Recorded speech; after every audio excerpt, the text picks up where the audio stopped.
So how I begin my paintings, I always usually outline them first and then get a good idea of subject matter. Sometimes I choose from the garden and mixed photos that I've saved from years past, and so they'll outline and get that ready, and then I start to underbrush the beginning of the painting, and we'll go outside and we'll start that in a minute. But then I like to lay out my brushes and my paints. So the paints I'm going to use for my the main bridge and the backgrounds of pagodas and statues, I'm going to use some white, some blue, pink, just to get some background colors of them, and the greenish and blue for the sky. So I'm going to start with that. And then the brushes, since I'm doing main large areas of painting, I'm going to get some large brushes that's going to help me fill in those large areas. And then I'll grab some of these smaller ones as I get to the detail later on. I might even grab a palette knife to scrape and get some more extra texture on there. And then I like to grab my toothbrush just to splatter some paint on there as well. Okay, so let's go ahead and go out to the garden.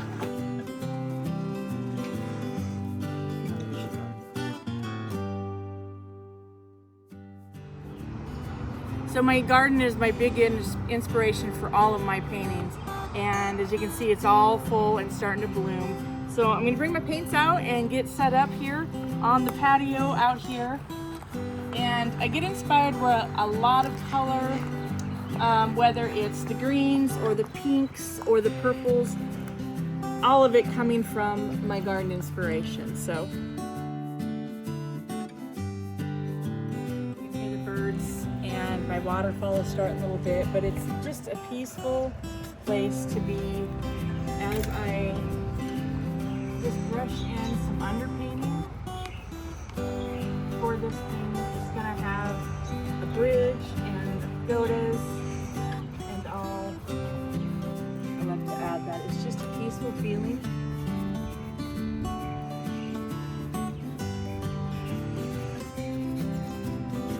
And this kind of just helps give me an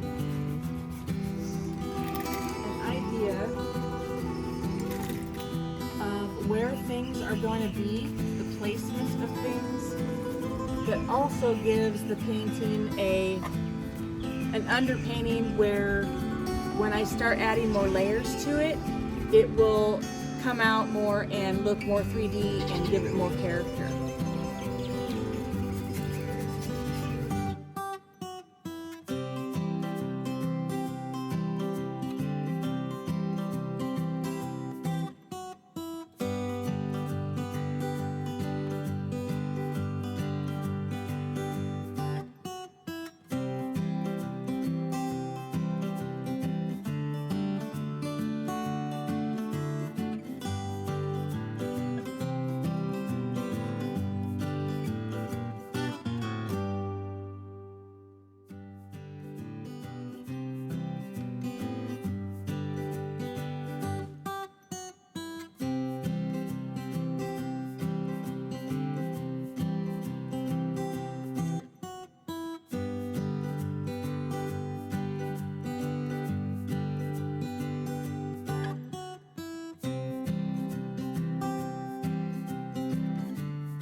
I'm almost done with the underpainting.